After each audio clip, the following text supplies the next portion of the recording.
ABC audios. এই চ্যানেলটিতে আপনারা ছোট বড় নানান অপ্রকাশিত গল্প শুনতে পারবেন। সাথে শুনতে পারবেন রাহু কেতু রহস্য সিরিজ থেকে নেওয়া কয়েকটা রোমাঞ্চকর কাহিনী। গল্পগুলি ভালো লাগলে অবশ্যই লাইক ও কমেন্ট করুন আর বেল আইকনটিতে প্রেস করে চ্যানেলটিকে সাবস্ক্রাইব করুন।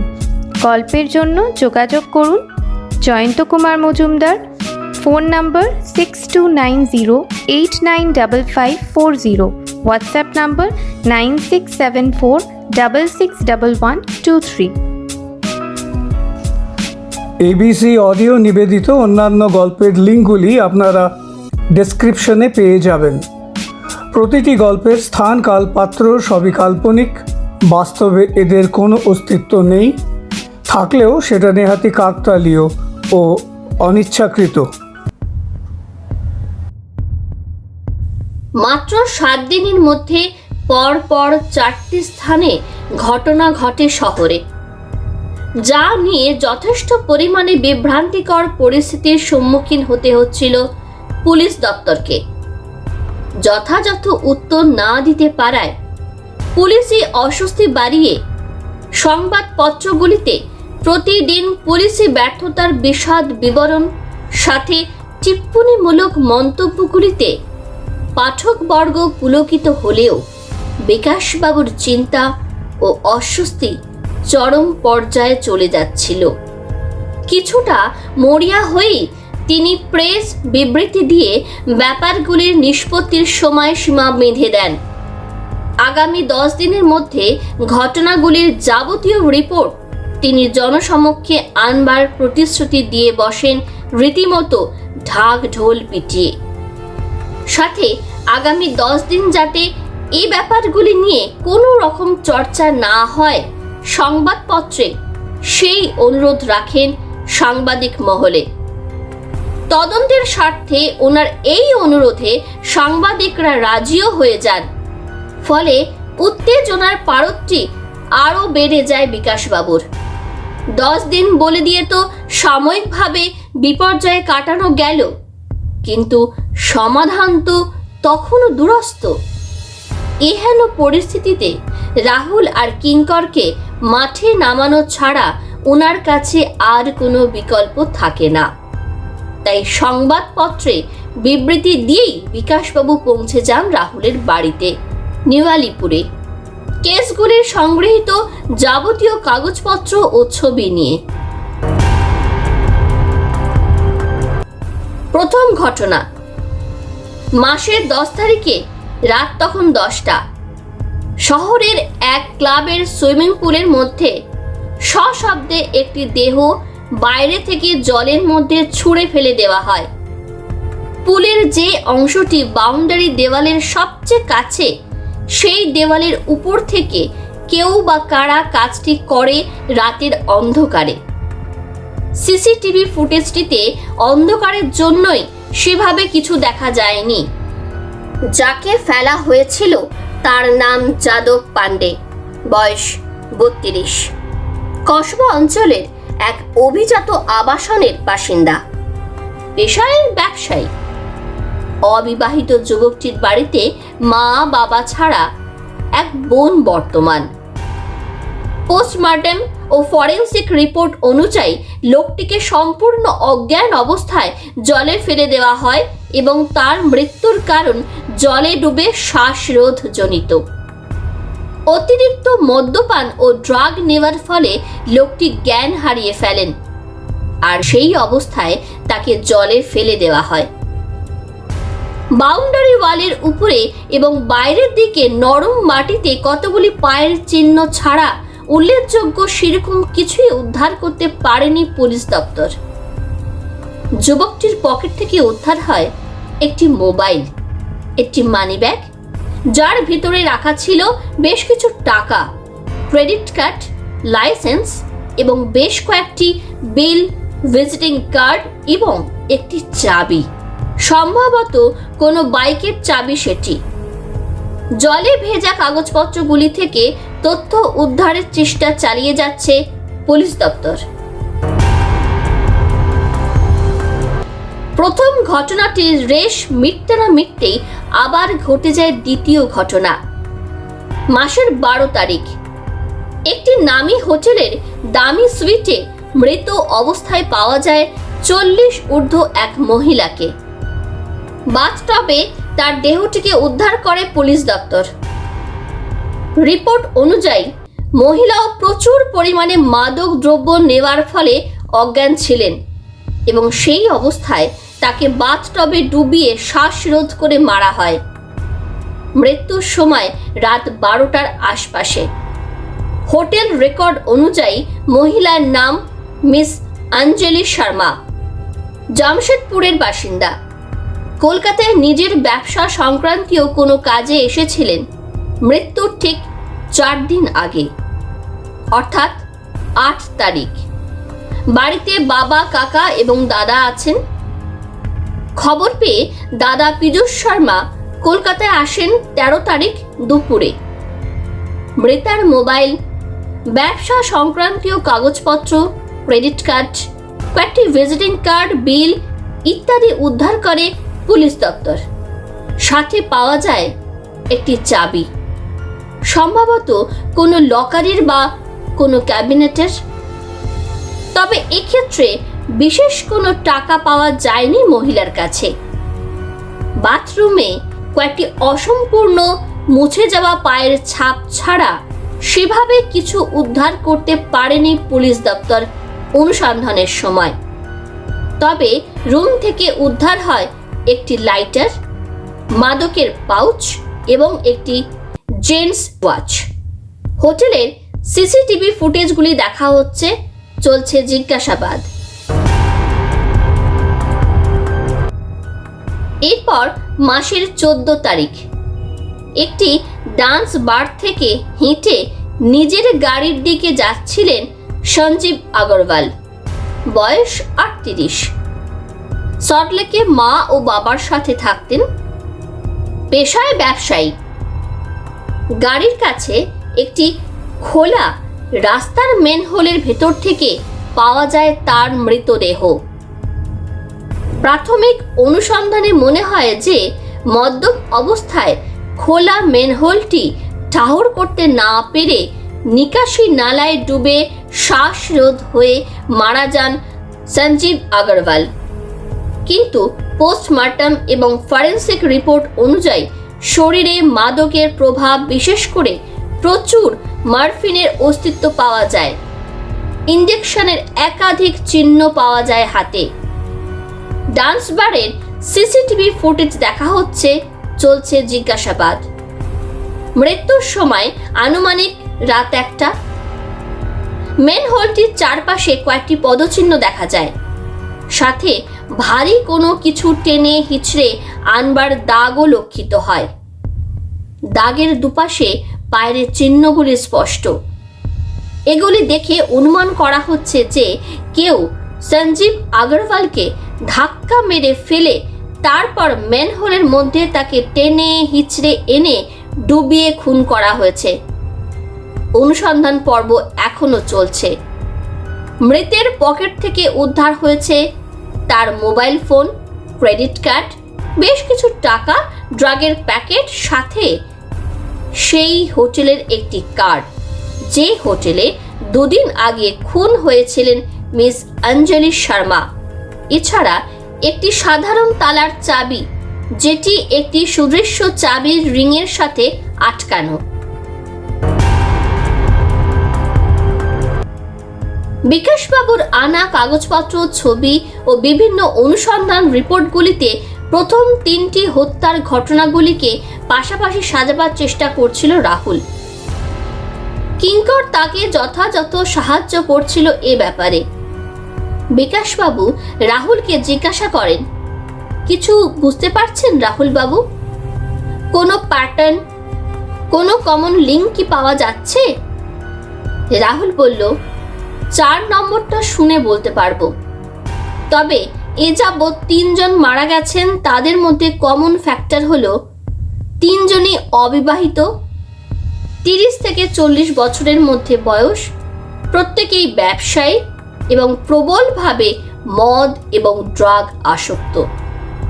আর এই তিনজনের কাছে যা যা পাওয়া গেছে সেগুলির মধ্যে কমন হলো একটি করে চাবি। এবার দেখুন তো 4 নম্বর কেসে এই প্যারামিটারগুলি মেলে কিনা। বিকাশবাবু চতুর্থ কেস ফাইলটি বার করলেন। ঘটনাটি ঘটে এ মাসের 16 তারিখে। ভিকটিমের নাম বিক্রম চতুর্বেদী, বয়স 40, মৃত্যুর সময় রাত 2টো। জামশেদপুর নিবাসী অবিবাহিত ব্যবসায়ীটি কলকাতায় আসেন এ মাসের 9 তারিখে। উঠেছিল জীবনতলার এক রিসর্টে। রিসর্ট লাগোয়া একটি পুকুর থেকে তার দেহটি উদ্ধার হয় 16 তারিখ ভোরবেলায়। শরীরে অ্যালকোহল এবং ড্রাগ উভয়েরই ট্রেস পাওয়া যায়। পুকুরে ডুবিয়ে শ্বাসরোধ করে মারা হয়েছে বলেই পুলিশ দপ্তরের অনুমান। পুকুর পাড়ে ধস্তাধস্তির চিহ্ন বর্তমান এবং কাউকে যে টেনে হিচড়ে পুকুরে এনে ফেলা হয়েছে তার প্রমাণও পাওয়া যায়। অস্পষ্ট হলেও কয়েকটি ফুটপ্রিন্ট পাওয়া যাচ্ছে।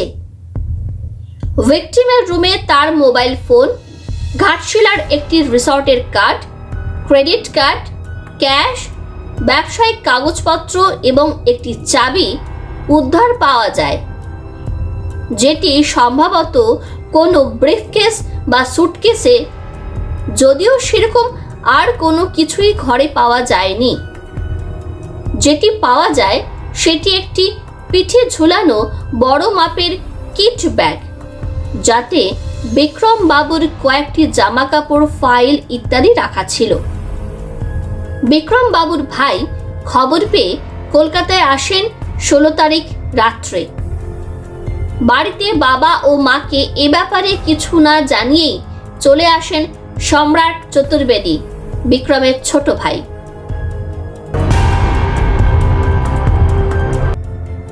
রাহুল খানিকক্ষণ চিন্তা করে নিয়ে বলে, এই 4টে কেসেই কমন ফ্যাক্টরগুলি মিলে যাচ্ছে। এবার আসি হত্যার প্যাটার্নে। এই 4 জনকেই কিন্তু জলে ডুবিয়ে শ্বাসরোধ করে মারা হয়েছে।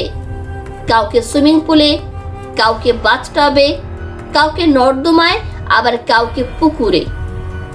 আর সম্ভাব্য হত্যাকারী কোনো বিশেষ সূত্র রেখে যায়নি। আমাদের কাছে আছে কেবল কতগুলি পদচিহ্ন, একটি জেন্টস রিস্ট ওয়াচ এবং কয়েকটি সিসিটিভি ফুটেজ। আর দ্বিতীয় ভিকটিম মানে অঞ্জলি শর্মা যে হোটেলে মারা যায় সেই হোটেলের একটি কার্ড পাওয়া যায় তৃতীয় ভিকটিম সঞ্জীব আগরওয়ালের কাছে। এটি একটি দুজনের মধ্যে যোগসূত্র হলেও হতে পারে। আর বিক্রম চতুর্বেদীর কাছে পাওয়া ঘাটশিলার রিসর্টের খবরাখবর নিতে হবে। বিকাশবাবু বলেন, কিন্তু এভাবে এগোলে তো মাসের শেষ এসে যাবে। আজ 20 তারিখ হয়ে গেল রাহুলবাবু। এর মধ্যে কিছু একটা না করতে পারলে তো সংবাদ মাধ্যম ছিঁড়ে খাবে, সাথে আমার উপরওয়ালা।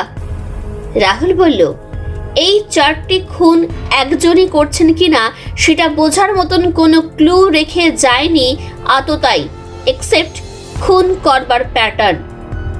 বিকাশবাবু বলেন, আর তার জন্য ফুটপ্রিন্টসগুলিকে চেক করতে পাঠিয়েছি, যদি কোনো কমন ফুটপ্রিন্ট পাওয়া যায়। রাহুল বলল, বেশ। এবার এই মৃত 4 জনের ফোনের কল লিস্টটি গত 15 দিনের চেক করা যাক।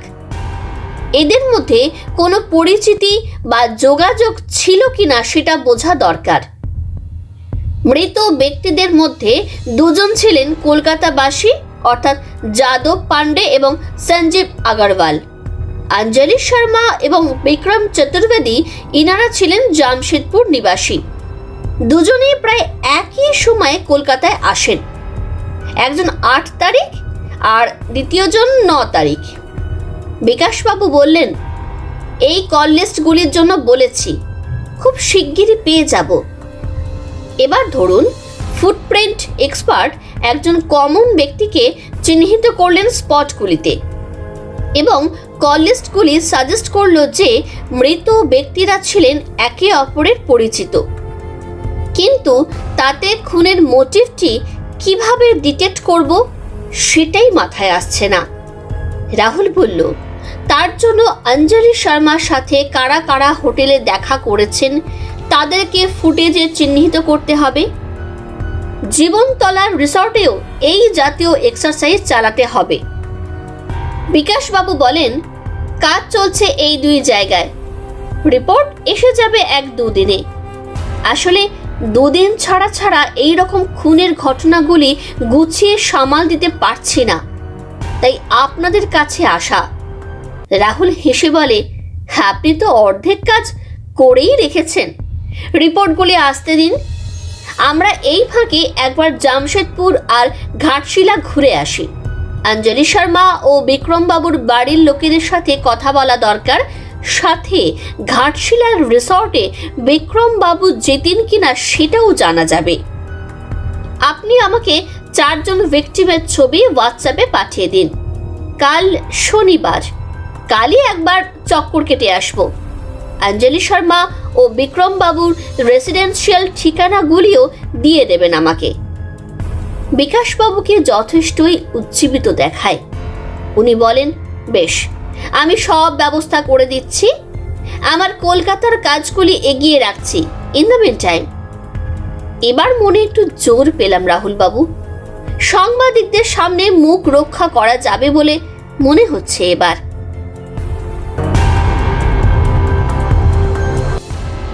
পরদিন ভোরে ট্রেনে রওনা হয়ে যায় রাহু কেতু পরিবার জামশেদপুরের উদ্দেশ্যে। সপ্তাহ অন্তে এমন একটি ছোট্ট ট্রিপের সুযোগ কেউই ছাড়তে রাজি হননি।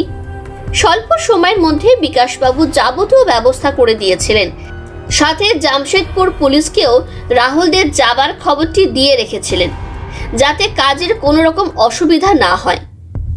4.5 ঘন্টা ব্যাপী যাত্রাপথে কথা হচ্ছিল রাহুলের কণিকা দেবী, বিপাশা ও রুবি দেবীর সাথে।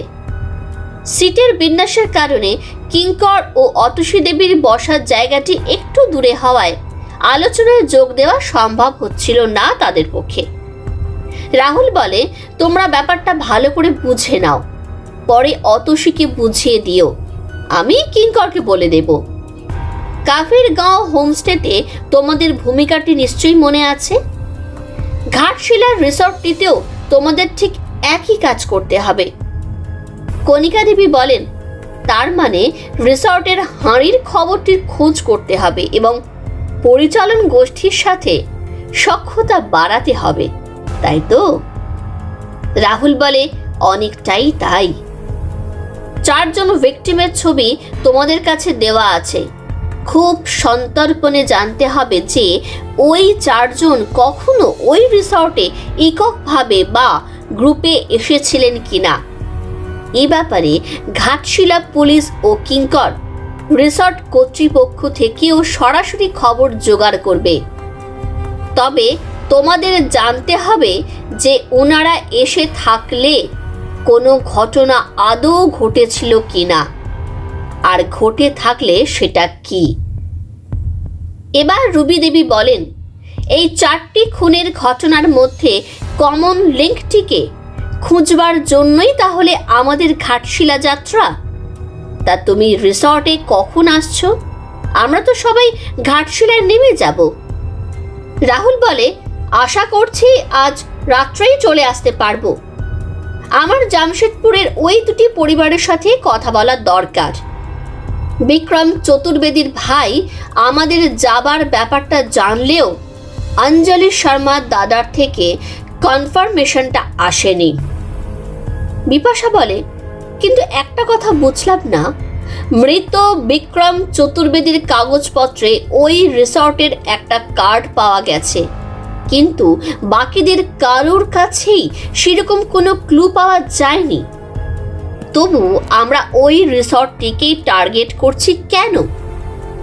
রাহুল হেসে বলল, বলতে পারিস আন্দাজে। কাজটা তো শুরু করতে কিছু ক্লু লাগেই, তাই হাতে পাঁজি মঙ্গলবার সুযোগটা ছাড়েনি। তাছাড়া বিকাশবাবুও তো বসে নেই, রিসর্টের ব্যাপারে খোঁজ খবর নেওয়া উনিও শুরু করেছেন। রাত্রের মেসেজটি উনি যেটা পাঠিয়েছেন পড়ে দেখ। রাহুলের মোবাইল থেকে মেসেজটি বিপাশার সাথে কণিকা দেবী ও রুবি দেবীও পড়ে দেখেন।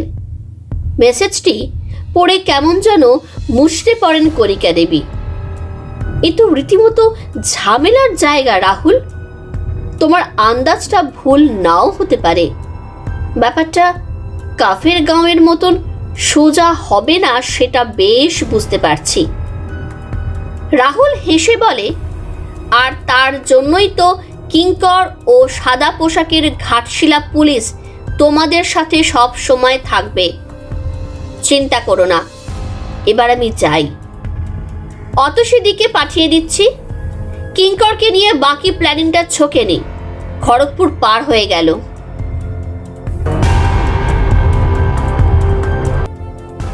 পাহাড়ি টিলার গা ঘেঁষে ঘাটশিলার রিসর্টটি কিন্তু ছোট হলেও যথেষ্ট সুন্দরভাবে সাজানো। গেট ছাড়িয়ে ভেতরে কিছুটা যেতেই কিঙ্কর দেখতে পায় অফিস ঘরটি, সাথে রিসেপশন, আর তার পিছনেই ডাইনিং হল। সেখানে তখন ব্রেকফাস্ট পর্ব চলছিল।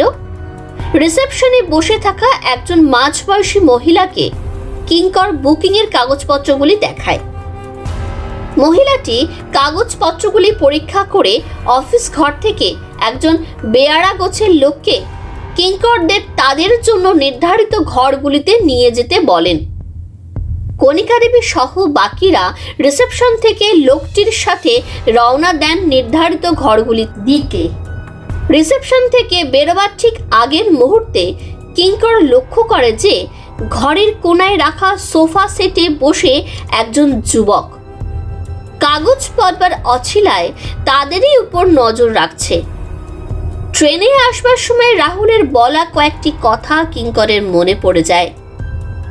লোকটির দিকে একবার তাকিয়ে কিঙ্কর খানিকটা চিন্তা করে নেয়, লোকটি তবে কি সাদা পোশাকের সেই পুলিশ দপ্তরের লোক যার সকাল থেকে এখানে থাকার কথা?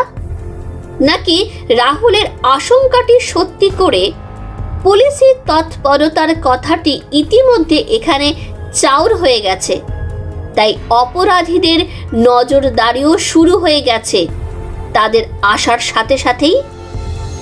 7-5 ভাবতে ভাবতে কিঙ্কর বেরিয়ে আসে রিসেপশন থেকে। কণিকা দেবীরা রিসর্টের লোকটির সাথে ততক্ষণে বেশ কিছুটা এগিয়ে গেছেন। কিঙ্কর পা চালিয়ে রওনা দেয় নির্ধারিত ঘরগুলির দিকে। পায়ে হাঁটা বাঁধানো রাস্তাটির দুধারে সাজানো বাগান। বাগানটিতে কর্মরত একজন মাঝবয়সী লোকের উপর কিঙ্করের দৃষ্টি আটকে যায়। বেশ শক্তপোক্ত চেহারা, গায়ের রংটি রোদে পোড়া তামাটে ধরনের। মাথায় কাঁচা পাকা চুলগুলি ছাড়া শরীরের অন্যান্য অংশ দেখে বয়সের আন্দাজ করা বেশ কঠিন। লোকটির দৃষ্টিতে অদ্ভুত এক শূন্যতা লক্ষ্য করে কিঙ্কর। গাছগুলির দিকে এক দৃষ্টে তাকিয়ে কেমন যেন যন্ত্রের মতন সেগুলির পরিচর্যা করে চলেছেন এক মনে। চারদিকে কি হচ্ছে, কারা যাচ্ছে না যাচ্ছে, কোনো কিছুতেই কোনো রকম আগ্রহ নেই লোকটির। লোকটিকে দেখতে গিয়ে বেশ কিছুটা পিছিয়ে পড়েছিল কিঙ্কর। টনক নড়ে বিপাশার ডাকে, কি হলো, কি দেখছো অত মন দিয়ে? এদিকে মাসি তো কাজ শুরু করে দিয়েছেন, চলে এসো চটপট। বিপাশার কথায় কিঙ্কর তাড়াতাড়ি ঘরগুলির দিকে এগিয়ে যায়। কণিকা দেবীর অতি তৎপরতার ব্যাপারেও রাহুল সাবধান করে দিয়েছিল কিঙ্করকে। সেরকমই কোনো কিছু শুরু করলেন না তো কণিকা দেবী? এসব ক্ষেত্রে অতিরিক্ত উৎসাহ দেওয়ার ফলে বিপদের আশঙ্কা থাকে, আর তাই বোধহয় সেই রকম কিছু আশঙ্কা করে বিপাশা তড়িঘড়ি ডেকে দেয় কিঙ্করকে। রিসেপশনে দেখা যুবকটি এবং বাগানে দেখা লোকটির চিন্তা ছেড়ে কিঙ্কর এগিয়ে যায় তাদের জন্য নির্ধারিত ঘরগুলির দিকে।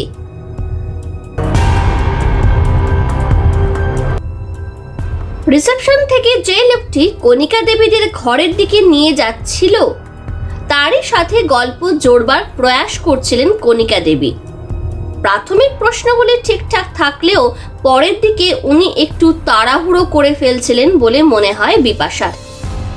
একটি বেয়ারা গোছের লোকের কাছে কবেকার রিসর্ট, মালিক কে, মাঝখানে বন্ধ কেন ছিল, হে জাতীয় প্রশ্নগুলি করাটি একেবারেই ঠিক হচ্ছিল না কণিকা দেবীর। তাও আবার রিসর্টে আসবার 5-7 মিনিটের মধ্যেই। আসলে বিকাশবাবুর পাঠানো রাহুলের কাছে মেসেজটি দেখার পর থেকে মাথায় নানান রকম সম্ভাবনার কথা ঘুরপাক খাচ্ছিল, তাই হয়তো একটু তাড়াহুড়ো করে ফেলছিল। কিঙ্করের সাথে কথা বলছিলেন কণিকা দেবী। ঘরে তখন বাকিরাও সবাই উপস্থিত।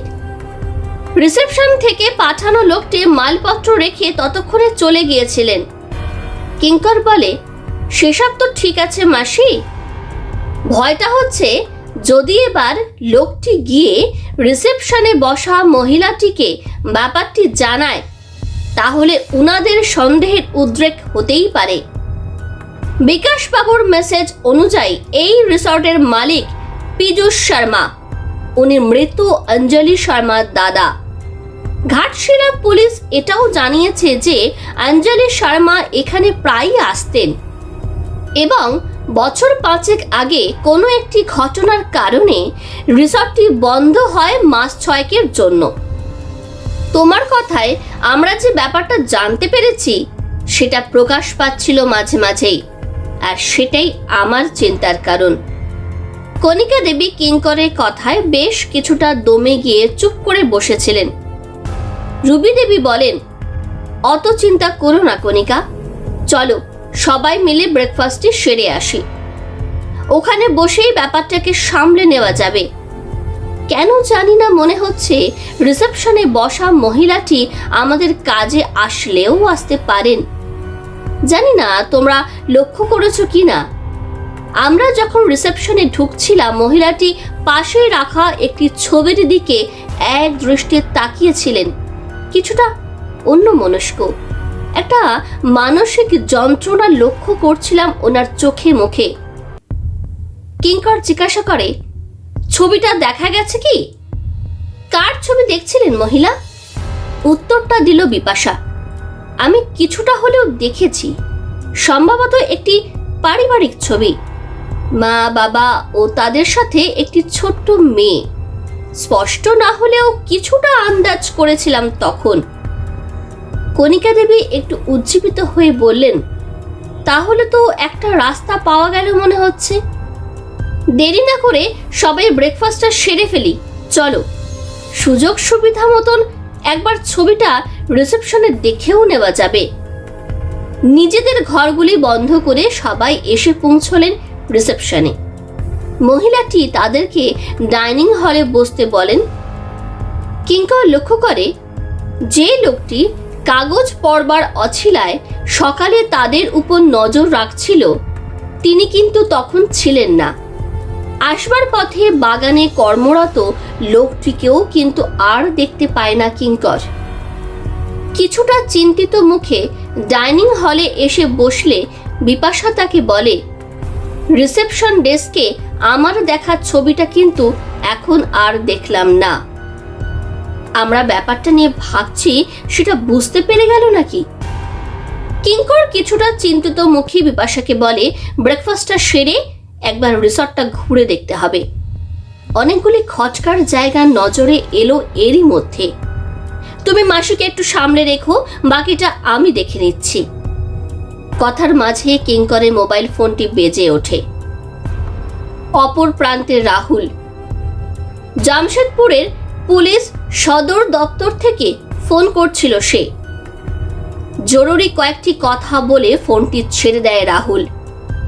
কিঙ্করে বুঝতে অসুবিধা হয় না যে জামশেদপুর পৌঁছেই সেখানকার পুলিশ সুপার শ্রী সুভাষ গুপ্তার সাথে রাহুল কেস সংক্রান্তীয় কাজে ব্যস্ত হয়ে পড়েছে। ব্যস্ত না হয়েই বা উপায় কি? গত রাত্রে নাকি মৃতা অঞ্জলি শর্মার দাদা শ্রী পীযূষ শর্মার নামে মিসিং ডায়েরি ফাইল করেছেন তার বাড়ির লোক। গত 18 তারিখ থেকেই তাকে নাকি পাওয়া যাচ্ছে না।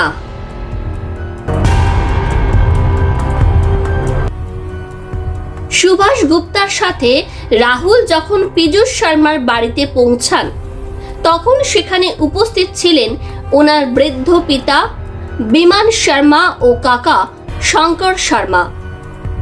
পরিবারে পরপর অঘটনগুলি ঘটে যাওয়ায় যথেষ্ট দুশ্চিন্তাগ্রস্ত ও বিমর্ষ ছিলেন দুজনেই। অঞ্জলি শর্মার মৃত্যুর আকস্মিকতা সামলাতে না সামলাতেই পীযূষ শর্মার নিখোঁজ হওয়ার খবরে আতঙ্কিত হয়ে পড়েছিলেন দুই ভাই। বয়সের কারণে বৃদ্ধ বিমানবাবু বিশেষ কোনো কথা বলতে পারছিলেন না। মূল কথাবার্তার বিনিময় হচ্ছিল শঙ্করবাবুর সাথে। পীযূষ তো 16th কলকাতা থেকে রওনা হওয়ার আগেই ফোন করেছিল আমাকে। অঞ্জলির শেষ কাজটা বলেছিল কলকাতাতেই করেছে, এখানে ওকে আর কার জন্য আনতো? বৌদি চলে গেছেন 5 বছর হলো। বাড়িতে আমি আর দাদা, দেখছেনই তো দাদার শরীরের অবস্থা। রাহুল জিজ্ঞাসা করে, আর আপনার পরিবার, ওনারা এখানে থাকেন না? শঙ্করবাবু বলেন, আমি বিয়ে করিনি, আর পীযূষের স্ত্রী 3 বছর আগেই মেয়েকে নিয়ে আলাদা থাকে তার বাপের বাড়িতে। বনিবনা হচ্ছিল না, তাই চলে গেছে। রাহুল একটু ভেবে জিজ্ঞাসা করে, পীযূষ বাবুর খবরটা কি ওনারা পেয়েছেন? দিয়ে রাখা উচিত, যদি এখনো না দিয়ে থাকেন। তাছাড়া ওনাদের সাথেও কথা বলার দরকার আছে। ওনাদের ঠিকানাটি একবার দেবেন আমাদের? শঙ্করবাবু মাথা নেড়ে সম্মতি জানিয়ে বলেন, আমি দিয়ে দিচ্ছি, তবে স্নেহা মানে পীযূষের বউ কথা বলবে কিনা সেটা বলতে পারছি না। এবারে কথা বলেন সুব্রত গুপ্ত। সেটা আমাদের উপর ছেড়ে দিন শঙ্করবাবু। আমাদের অঞ্জলি দেবী ও পীযূষবাবুর ব্যাপারে কয়েকটা প্রশ্ন আছে, সেগুলির উত্তর একটু ভেবেচিন্তে আমাদের দিলে কাজের সুবিধা হবে। আমাদের হাতে সময় খুবই কম, তাই একটু কোঅপারেট করুন। পীযূষবাবুর স্ত্রী স্নেহা দেবীর ব্যাপারে শঙ্করবাবুর কথাগুলি যে নেহাত ফেলে দেওয়ার মতো ছিল না, সেটা রাহুল উনার সাথে কথা বলেই বুঝতে পারে।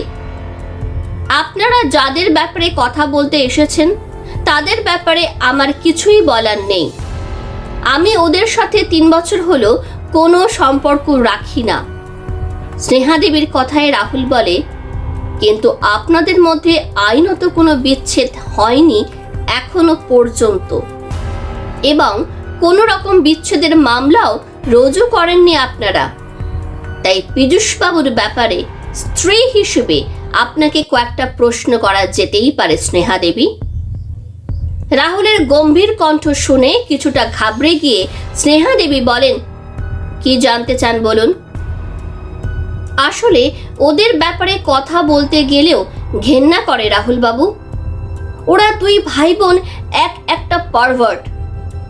ড্রাগ থেকে শুরু করে বিকৃত রুচির যাবতীয় নেশায় আচ্ছন্ন থাকে। নেহাত মেয়েটা ছোট, তাই আইনি পথে হাঁটার সাহস পায়নি। ওকে নিয়ে এখানে চলে আসতে বাধ্য হয়েছি, বলতে পারেন এক প্রকার পালিয়ে এসেছি। রাহুল বলে, আপনি নিশ্চয়ই শুনে থাকবেন যে গত 12 তারিখে অঞ্জলি শর্মাকে কলকাতার একটি হোটেলে মৃত অবস্থায় পাওয়া গেছে, আর এরই মধ্যে 18 তারিখ থেকে নাকি পীযূষ বাবুকেও পাওয়া যাচ্ছে না। উনি কলকাতা থেকে 16 তারিখ রওনা হন। শঙ্কর বাবুর সাথে তখনও কথা হয়, বলেছিলেন কয়েকটা কাজ সেরে 2 দিন পর বাড়ি ফিরবেন। তারপর আর কোনো কথা হয়নি ওনার সাথে, ফোনেও যোগাযোগ করা যায়নি। এই ব্যাপারে আপনি কি কিছু বলতে পারবেন? উনি কর্মসূত্রে ঠিক কাদের সাথে মিশতেন বা যোগাযোগ রাখতেন, সে ব্যাপারে শঙ্করবাবু মানে ওনার কাকাও কিছু বলতে পারলেন না।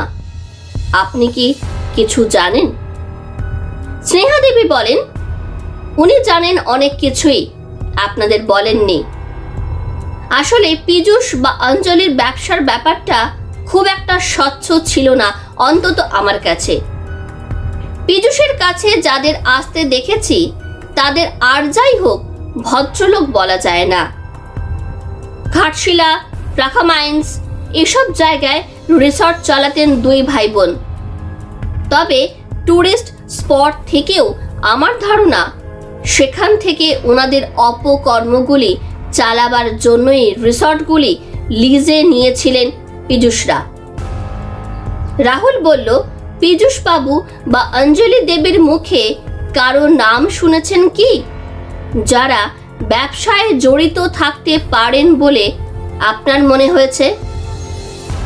স্নেহা দেবী একটু ভেবে বললেন, সঞ্জীব আগরওয়াল বলে একজন মাঝবয়সী লোককে দেখেছি বার কয়েক অঞ্জলির কাছে আসতে আমাদের ওখানে। কয়েকটা প্যাকেট আদান প্রদান করতেও দেখেছি। আর পীযূষের কাছে আসতেন যাদব পান্ডে বলে একজন।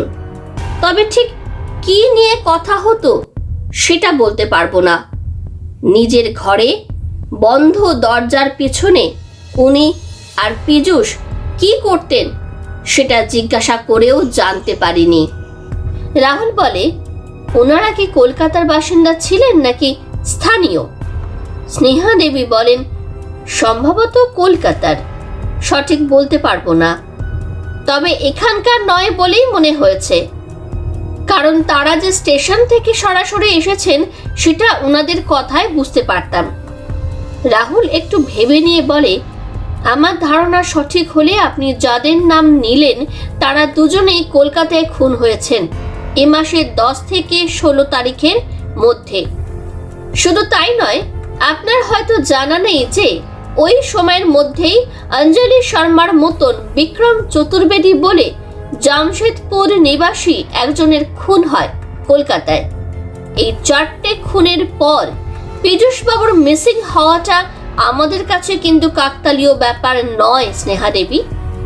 তাই আবার বলবো, যদি কিছু জেনে থাকেন তবে খোলাখুলি বলুন। স্নেহা দেবী কোনো উত্তর দিলেন না, মাথা নেড়ে বুঝিয়ে দিলেন তিনি আর বিশেষ কিছুই বলতে পারবেন না। পুলিশ দপ্তরের সুভাষ গুপ্তা এবার জিজ্ঞাসা করেন, আপনি একটু আগে বললেন পীযূষ বাবু বা অঞ্জলি ম্যাডাম ছিলেন ফরওয়ার্ড, বিকৃত রুচির মানসিকতা তাদের। তা ড্রাগ নেওয়া ছাড়া বিকৃত রুচির আর কি নমুনা আপনি দেখেছিলেন ওনাদের মধ্যে? সুভাষ বাবুর প্রশ্নে স্নেহা দেবী বলেন, নিজের স্বামী ননদের ব্যাপারে কথাগুলি বলতেও আমার রুচিতে বাঁচছে মিস্টার গুপ্তা। এটুকু বলতে পারি যে ওনারা ছিলেন অসুস্থ মানসিকতার। ড্রাগের নেশার জন্য ওনারা খুনও করতে পারতেন। শারীরিক নির্যাতন তো আমার জীবনে একসময় নিত্যকর সঙ্গী ছিল। আর সে সময় আমার ছোট মেয়েটাকেও বার কয়েক মারতে উদ্ধত হয়েছিল ভাই বোন মিলে। আর তারপরেই তো বাড়ি থেকে পালিয়ে বাঁচি। আরো যদি কিছু জানতে চান তবে ওই শঙ্কর শর্মা মানে কাকা বাবুকে চেপে ধরুন। সব ব্যাপারে তো কলকাঠি নাড়াতেন পেছন থেকে উনি।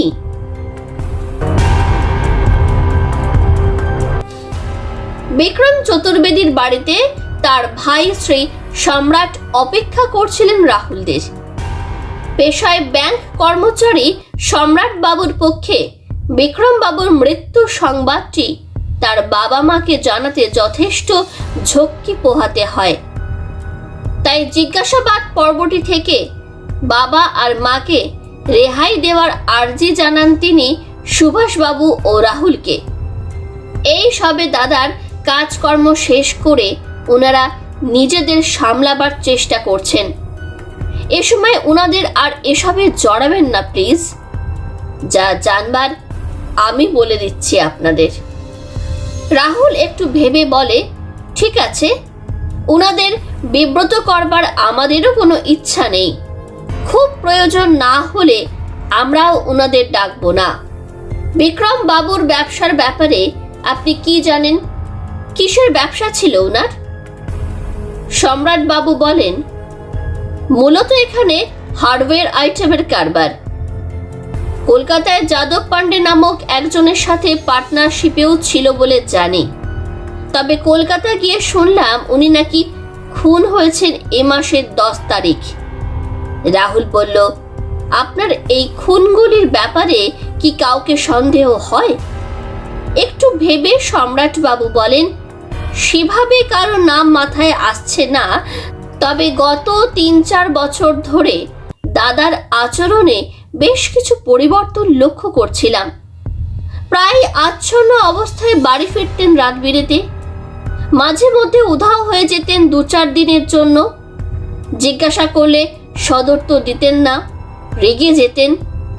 সুভাষ গুপ্ত জিজ্ঞাসা করেন, অঞ্জলি শর্মার নাম শুনেছেন কখনো ওনার মুখে, কিংবা সঞ্জীব আগরওয়াল? সম্রাট বাবু বলেন, এখানকার অঞ্জলি শর্মা হলে অবশ্যই শুনেছি। বছর 5 আগে ওনার এক রিসর্টে বেড়াতে গিয়ে ঝামেলায় আটকে পড়েছিলেন। কোথাকার রিসর্ট? সুভাষ বাবুর প্রশ্নে সম্রাট বাবু বলেন, ঘাটশিলার এক রিসর্টে। অবশ্য তারপর আর ওনার সাথে দাদা যোগাযোগ রাখতো কিনা বলতে পারবো না। রাহুল জিজ্ঞাসা করে, ঠিক কি নিয়ে ঝামেলা হয়েছিল বলতে পারেন? উনি কেন আটকে গিয়েছিলেন? সম্রাট বাবু বলেন, কি আর বলবো, দাদাও পরিষ্কারভাবে কোনো উত্তর দেয়নি। সম্ভবত কোনো নারী ঘটিত।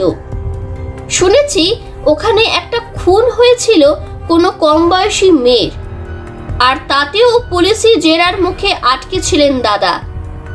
রাহুল জিজ্ঞাসা করে, রিসর্টের নামটা মনে আছে আপনার? সম্রাট বাবু একটু ভেবে বলেন, অনেক দিন আগেকার কথা, আচ্ছা মনে পড়ছে নামটা, সম্ভবত বিশ্রাম নয়তো বিরতি, একটা বেঙ্গলি নাম ছিল রিসর্টটার। রাহুল বলল, রিসর্টের নামটি ছিল বিশ্রাম, আর একটি কার্ড আপনার দাদা বিক্রম বাবুর জিনিসপত্রের মধ্যে পাওয়া যায়। 5 বছর পরেও যে অঞ্জলি শর্মার সাথে ওনার যোগাযোগ থাকতে পারে, সেই সম্ভাবনাটি উড়িয়ে দেওয়া যাচ্ছে না সম্রাট বাবু। একবার বিক্রম বাবুর ঘরটি দেখবার প্রয়োজন আছে। অঞ্জলি শর্মার বাড়িতে ওনার ঘর থেকে সুভাষ বাবু বেশ কিছু কাগজপত্র উদ্ধার করেছেন, তার কয়েকটিতে বিক্রম বাবুর নামও পাওয়া যাচ্ছে। সম্রাট বাবু বললেন, বেশ, চলুন দেখাচ্ছি। তা আপনারা আরও একজনের নাম নিলেন, সঞ্জীব আগরওয়াল। ইনার নাম কিন্তু আমি শুনিনি। রাহুল বলল, জানি না আপনি কলকাতায় থাকাকালীন কতটা কি শুনেছেন। আপনার দাদা বিক্রম বাবু আর যাদব পান্ডের মতন এই অঞ্জলি শর্মা এবং সঞ্জীব আগরওয়ালও খুন হয়েছেন। যাদব বাবুকে দিয়ে শুরু হয় 10 তারিখে, শেষ হয় আপনার দাদাকে দিয়ে 16 তারিখে।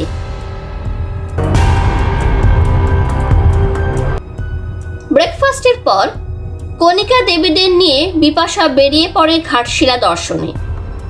ইতিমধ্যে কিঙ্করের সাথে পরিচয় হয় রিসর্টে নিযুক্ত ছদ্মবেশী ঘাটশিলা পুলিশের কিশোর শর্মার সাথে, যাকে কিঙ্কর রিসেপশনে বসে থাকতে দেখেছিল। রিসর্টটির আনাচে কানাচে ঘুরে দেখতে যখন কিঙ্কর ব্যস্ত, ঠিক তখনই তাকে নিঃশব্দে অনুসরণ করছিল কিশোরবাবু। রিসর্টের শেষ প্রান্তে, যেখান থেকে পাহাড়ি টিলা উঠে গেছে, ঠিক সেখানে ব্যাপারটা বুঝতে পেরে ঘুরে দাঁড়ায় কিঙ্কর। কিশোর শর্মা ততক্ষণে নিজের আইডেন্টিটি কার্ডটি কিঙ্করকে দেখিয়ে দেন। কিঙ্কর নিজের পরিচয় দিয়ে করমর্দন করে কিশোরবাবুর সঙ্গে। কিছু নজরে এলো আপনার? সকাল থেকে এখানে আছি, কিন্তু কিছু নজরে আসেনি এখনো। কিশোরবাবুর কথায় কিঙ্কর বলে, সামনের পাঁচিলের গায়ে একটা গেট দেখতে পাচ্ছি, একবার গেট দিয়ে বেরিয়ে বাইরেটা দেখা যাক।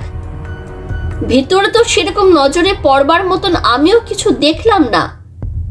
দুজনে পায়ে পায়ে গেট পার করে বেরিয়ে আসে রিসর্ট থেকে। পাহাড়ি টিলাটির গা বেয়ে একটি সরু পায়ে চলা পথ উঠে গেছে ওপর দিকে।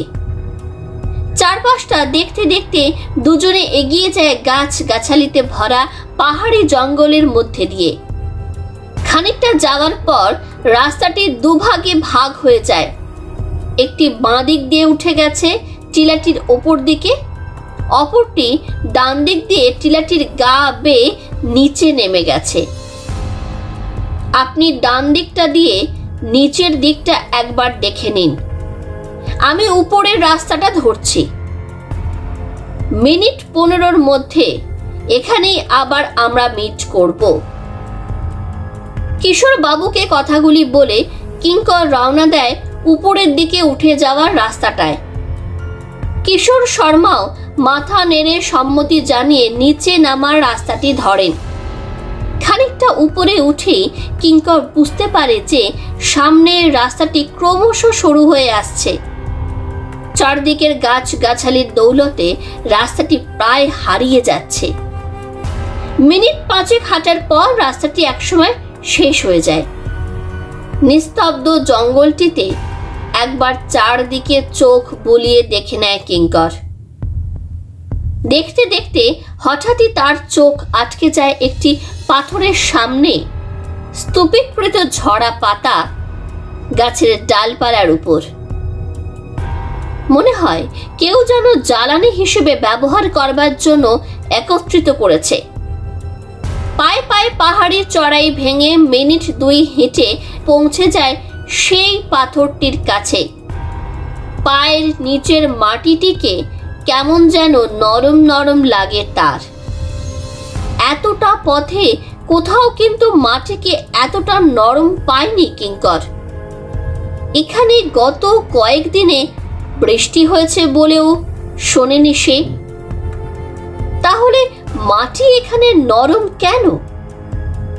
পাশে পড়ে থাকা একটি ডাল দিয়ে স্তূপীকৃত শুকনো পাতাগুলিকে সরাতে থাকে কিঙ্কর। বেশ খানিকটা শুকনো পাতা সরাবার পর গাছের ডালটি দিয়ে বেরিয়ে আসা কিছুটা মাটির অংশটিকে পরীক্ষা করে সে। ডালটি কিন্তু বেশ কিছুটা ভিতরে ঢুকে যায়। কিঙ্করের বুঝতে অসুবিধা হয় না যে জায়গাটিকে খোঁড়া হয়েছিল কয়েকদিনের মধ্যেই। একার পক্ষে ডালপালা ঝরা পাতা সরিয়ে মাটিটিকে কেন খোঁড়া হয়েছিল সেটা জানা সম্ভব নয়। তাই কিশোর বাবুকে ফোনে ব্যাপারটা জানিয়ে ব্যবস্থা করতে বলে কিঙ্কর। কিশোর শর্মা টেলিফোনে কয়েকজন লোকের ব্যবস্থা করে নিজেই খানিকক্ষণের মধ্যে স্পটে পৌঁছে যান। এখানে গত কয়েকদিনের ভিজিটার লিস্টটা দেখার দরকার। যেটা জানবার প্রয়োজন সেটা হলো গত 16th পীযূষ শর্মা কলকাতা থেকে এখানে এসেছিলেন কিনা, ওই সময় আর কোন কোন গেস্ট ছিলেন এখানে। কিঙ্করের কথায় কিশোর বাবু বলেন, আপনি কি এখানকার মালিকের কথা বলছেন? উনি এখানে গত 16th এসেছিলেন। আমাকে একটু আগেই জানালেন কেয়ারটেকার মহিলাটি যাকে আপনি রিসেপশনে দেখেছিলেন আজ সকালে। কিঙ্কর পাল্টা প্রশ্ন করে, ওনাকে আপনি পেলেন কোথায়? আপনি তো টিলার গা দিয়ে নেমে যাওয়া রাস্তাটি ধরেছিলেন। কিশোর বাবু বলেন, ওই রাস্তার শেষ মাথায় তো ওনাদের থাকার ব্যবস্থা আছে। উনিই বললেন কথায় কথায় যে পীযূষবাবুই নাকি ওনাদের থাকার ব্যবস্থা ওখানে করে দিয়েছেন। আর পীযূষবাবু 18th সকালেই বেরিয়ে গেছেন। তা হঠাৎ ওনার ব্যাপারে খোঁজ নিচ্ছেন কেন? কিঙ্কর বলে, আসলে ওনাকে পাওয়া যাচ্ছে না। ওনার বাড়ির লোক মিসিং ডায়েরি করেছেন আর তার অনুসন্ধান চলছে জামশেদপুরে। কিশোর শর্মা একবার খোঁড়া জায়গাটির দিকে তাকিয়ে নিচু স্বরে বললেন, অঞ্জলি শর্মার পর কি তবে পীযূষ শর্মা? কিন্তু উনি তো এখান থেকে চলে গিয়েছিলেন। কিঙ্কর বলল, খোঁড়া জায়গাটি দেখে সন্দেহ হলো, মাটিটা এখনো জমাট বাঁধেনি। তা আপনার লোকেরা কখন আসছেন? দেখবেন ব্যাপারটা যেন এখনই জানাজানি না হয় রিসর্টে। কিশোর বাবু বললেন, সেটা নিয়ে ভাববেন না আপনি।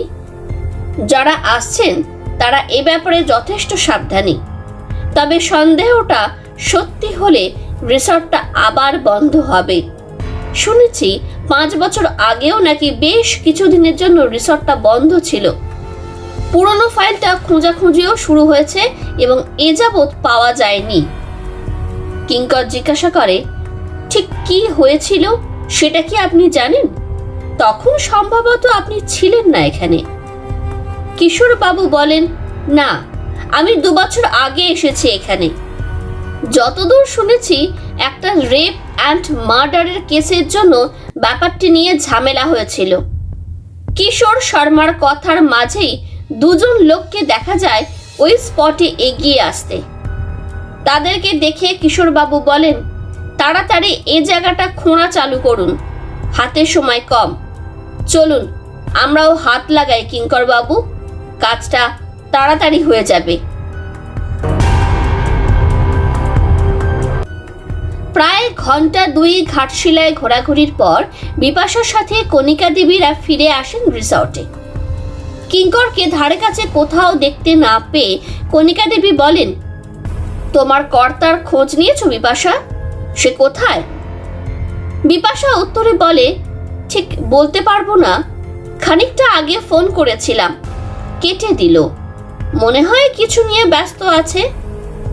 রুবি দেবী বলেন, রাহুলের মুখে এটুকু আগে যা শুনলাম তাতে মনে হয় কিঙ্করের ধারে কাছেই কোথাও থাকার কথা।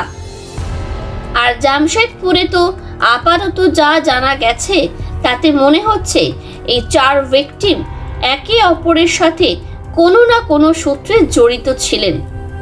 আর রিসর্টটি ছিল সম্ভবত ইনাদের লেনদেনের জায়গা। কণিকা দেবী বলেন, এ তো সাংঘাতিক ব্যাপার।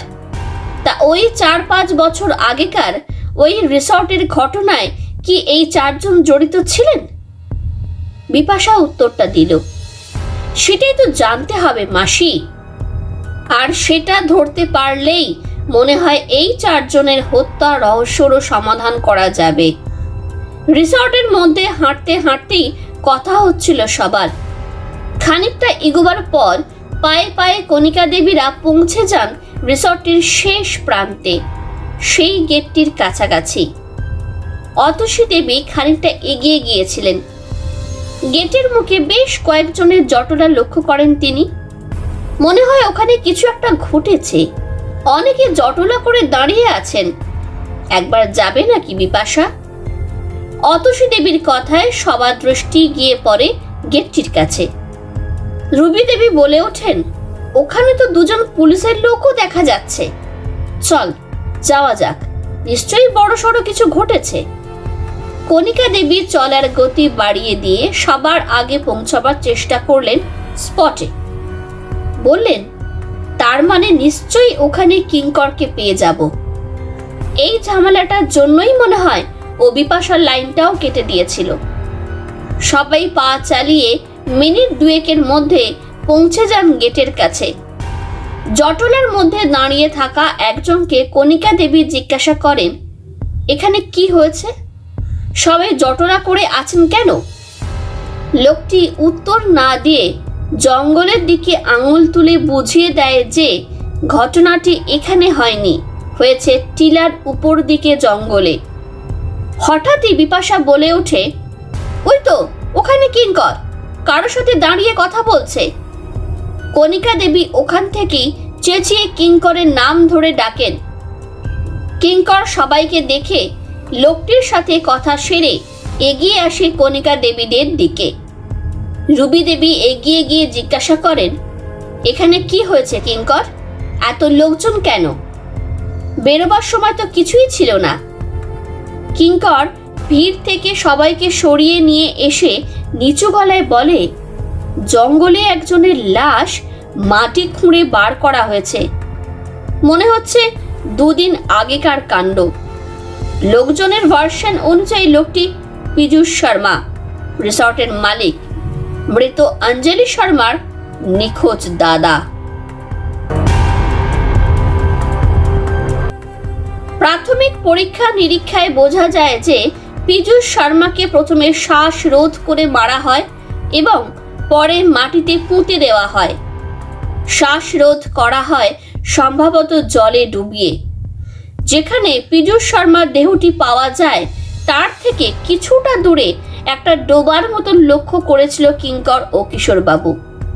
আমার মনে হয় ওই ডোবাতেই ওনাকে আগে ডোবানো হয়, পরে মাটিতে দেহটিকে লুকিয়ে রাখা হয়। কিশোরবাবুর কথায় কিঙ্কর বলে, কিন্তু তারও আগে তাকে ড্রাগ বা ওই জাতীয় কিছু দিয়ে নিশ্চয়ই অজ্ঞান করা হয়েছিল, নইলে পীযূষবাবু নিশ্চয়ই চেঁচামেচি করতেন। কথা হচ্ছিল যখন, তখন বাজে রাত 8টা। সেখানে উপস্থিত ছিলেন কণিকা দেবী সহ রুবি দেবী এবং বিপাশা। অতসী দেবী নিজের ঘরে কিছু কাজে ব্যস্ত ছিলেন। রুবি দেবী বলেন, আমার কেন জানি না মনে হচ্ছে ওই পীযূষ শর্মার খুনের সঙ্গে আগের 4টি খুনের কোথাও না কোথাও লিংক আছে। কিঙ্কর বলল, খুনের প্যাটার্ন দেখে তাই তো মনে হচ্ছে। কাকা আসলেই জিজ্ঞাসাবাদ পর্ব চালু করবেন কিশোরবাবু, ব্যাপারটা তখন পরিষ্কার হবে। কিশোর শর্মা গেস্ট রেজিস্টারটিতে চোখ বোলাচ্ছিলেন। এখানে গত 7 দিনে যারা এসেছেন এবং চলে গেছেন তাদের নাম এবং ফোন নাম্বারের একটা লিস্ট বানিয়েছি। রিসর্টের সব কর্মচারীদের রাত 10টার সময় জিজ্ঞাসাবাদের জন্য উপস্থিত থাকতে বলা হয়েছে। যেটা সবচেয়ে অবাক লাগছে যে এখানে লাগানো সিসিটিভির প্রায় সবকটাই খারাপ হয়ে পড়ে আছে, রক্ষণাবেক্ষণের অভাবে বেশ কিছুদিন ধরে। কণিকা দেবী জিজ্ঞাসা করেন, তা ওই ম্যানেজার মহিলাটি এ ব্যাপারে কি বলছেন? ব্যাপারটা উনি অঞ্জলি শর্মা বা পীযূষ শর্মাকে জানিয়েছিলেন কি? কিশোরবাবু বলেন, ভদ্রমহিলার নাম সুশীলা বর্মা। ওনার ভার্সন অনুযায়ী ব্যাপারটা দুজনেই জানতেন, কিন্তু সেভাবে গুরুত্ব দিতেন না কখনো। উনিই তো বললেন যে 18 তারিখ সকালেই যখন পীযূষবাবু জামশেদপুর যাবেন বলে বেরিয়েছিলেন, তখনও নাকি তাকে এ ব্যাপারে উনি মনে করিয়ে দিয়েছিলেন। তবে অঞ্জলি দেবীর সাম্প্রতিক ঘটনায় বেশ বিব্রত থাকায় বিশেষ চাপ দেননি উনি পীযূষবাবুকে এ ব্যাপারে। রুবি দেবী বলেন, মনে হয় ইচ্ছে করেই ক্যামেরাগুলিকে অকেজো করে রেখেছিলেন, নিজেদের অপকীর্তিগুলি আড়াল করবার জন্য। রাহুল যা জানালো তাতে পীযূষবাবুর স্ত্রীর ভার্সন সত্যি হলে পীযূষবাবুও তো পার্টনার ইন ক্রাইম অবশ্যই ছিলেন। তাই মনে হয় পরিণতি বাকিদের মতনই হয়েছে। বিপাশা এতক্ষণ সবার কথা শুনছিল। রুবি দেবীর কথায় এবার বলে উঠল, কিন্তু পরিণতিটি ঘটবার পেছনে কে আছে বা কারা আছে সেটাই তো ধরতে পারছি না। বিপাশার কথার মাঝে সেখানে উপস্থিত হন অতসী দেবী। এই ছোট্ট সোনার আংটিটা পেলাম। ড্রেসিং ইউনিটের ড্রয়ারের একটা ফাঁকে আটকে ছিল। এতে পি আদ্যাক্ষরটি খোদাই করা। অতসী দেবী কথাগুলি বলতে বলতে আংটিটি কিঙ্করের হাতে দেন।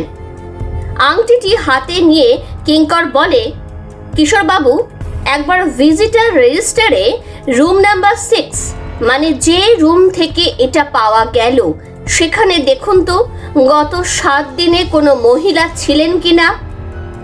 অতসী দেবী জিজ্ঞাসা করেন, শুধু মহিলা কেন, এটা তো পুরুষেরও হতে পারে, তাই না? কিঙ্কর আংটিটি দেখে বলল, সেটা অবশ্য হতে পারে যদি লোকটি অত্যন্ত শীর্ণকায় হয়, তবে সেটা সম্ভব। তবে আংটির মাপ দেখে এটা কোনো মহিলার বলেই মনে হচ্ছে। বিশেষ করে আংটিটির নিচের দিকে সিঁদুরের ছাপটা যেখানে বেশ স্পষ্ট, মনে হয় এটা দিয়েই উনি সিঁদুর পরেন বা পরতেন। কণিকা দেবী বলে ওঠেন, ও বাবা, তুই তো দেখছি পুরোপুরি গোয়েন্দা হয়ে যাচ্ছিস। রাহুল থাকলে বলতো, সাব্বাস কিঙ্কর। কণিকা দেবীর কথার মাঝে কিশোরবাবু বলেন, ওই রুমে 16th একজন মহিলা ছিলেন যিনি 17th বিকেলেই চলে যান। নাম অসীমা প্রধান, একাই এসেছিলেন। কণিকা দেবী বলেন, কিন্তু নামের আদ্যাক্ষর তাহলে পি হবে কেন? এ হওয়া উচিত ছিল। বিপাশা বলে, সেটা ওনার ডাকনামও হতে পারে, অথবা ওনার কোনো প্রিয় লোকের নামের আদ্যাক্ষর। কিন্তু আংটি ছাড়াও ওনার কোনো পরিচয়পত্র তো নিশ্চয়ই থাকবে এখানে, সেটা দেখলে আরও খবর পাওয়া যেতে পারে। কিশোর শর্মা বলেন, হ্যাঁ, সেটা আমরা দেখে নেব নিশ্চয়ই। রাহুল বাবুর আসবার অপেক্ষায় আছি। ব্যাপারটা একবার ওনাকেও জানাতে হবে, যদিও মূল ঘটনার সাথে এসবের আদৌ কোনো লিঙ্ক আছে কিনা বলা কঠিন।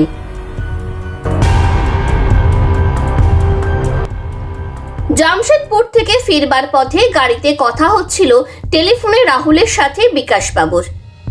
পীযূষ শর্মার হত্যার ব্যাপারটা ততক্ষণে বিকাশ বাবুও জানতে পেরেছেন। ওদিকে পরিস্থিতি কেমন বুঝলেন রাহুল বাবু? পীযূষ বাবুর বাড়িতে কি ব্যাপারটা বলা হয়েছে? বিকাশ বাবুর কথায় রাহুল বলে, সরাসরি বলা হয়নি। ওখানকার সুভাষ বাবু ঘাটশিলায় লোক পাঠিয়েছেন, যা করবার উনিই করবেন। তবে ওনার কাকা শঙ্কর শর্মাকে আপাতত থানায় ডেকে জিজ্ঞাসাবাদ করা হচ্ছে। পীযূষ বাবুর স্ত্রীর ভার্সন অনুযায়ী উনিই নাকি যাবতীয় কলকাঠি নাড়তেন পিছন থেকে। লোকটি সম্ভবত আমাদের কাছে অনেক কিছুই গোপন করে গেছেন। বিকাশ বাবু বলেন, মার্ডার লিস্টে তার মানে আরও একজনের নাম যোগ হলো। তবে এদিকের কাজটা বেশ কিছুটা এগিয়েছে। 4টে মার্ডার স্পটের সিসিটিভি ফুটেজ, ভিকটিমদের কল লিস্ট এসে গেছে। কলকাতার 2 ভিকটিমের মানে ওই যাদব পান্ডে আর সঞ্জীব আগরওয়াল, এদের বাড়ির লোকেদের সাথে এর মধ্যেও বেশ কয়েকবার কথাবার্তা হয়েছে। বেশ কিছু ডকুমেন্টও সিজ করা হয়েছে ওনাদের ঘর থেকে। আর ফুটপ্রিন্ট এক্সপার্টের রিপোর্টটা এসেছে।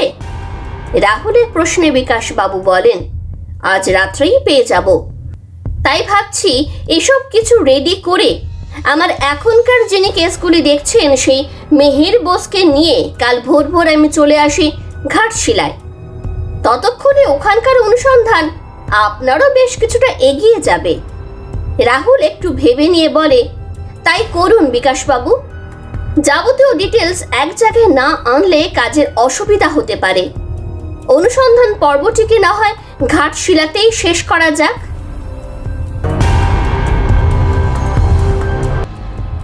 রাত তখন প্রায় 9:30। রিসর্টে একটি থমথমে পরিবেশ স্বাভাবিক কারণেই বিরাজ করছিল। বোর্ডারদের নিয়ম মাফিক ডিনার পর্ব তখন সমাপ্তির পথে।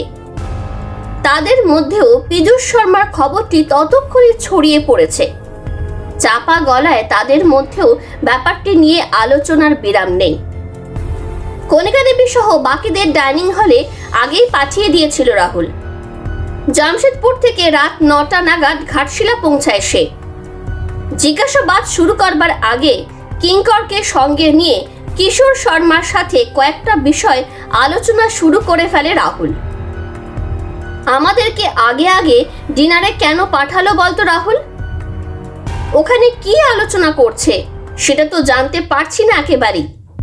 কণিকা দেবীর কথায় রুবি দেবী বলেন, বোর্ডারদের আলোচনার মধ্যে থেকে যদি কোনো পুরনো রেফারেন্স পাওয়া যায় সেটার জন্যই রাহুল আমাদের এখানে আগে পাঠালো। আমাকে বলেছে কারণটা।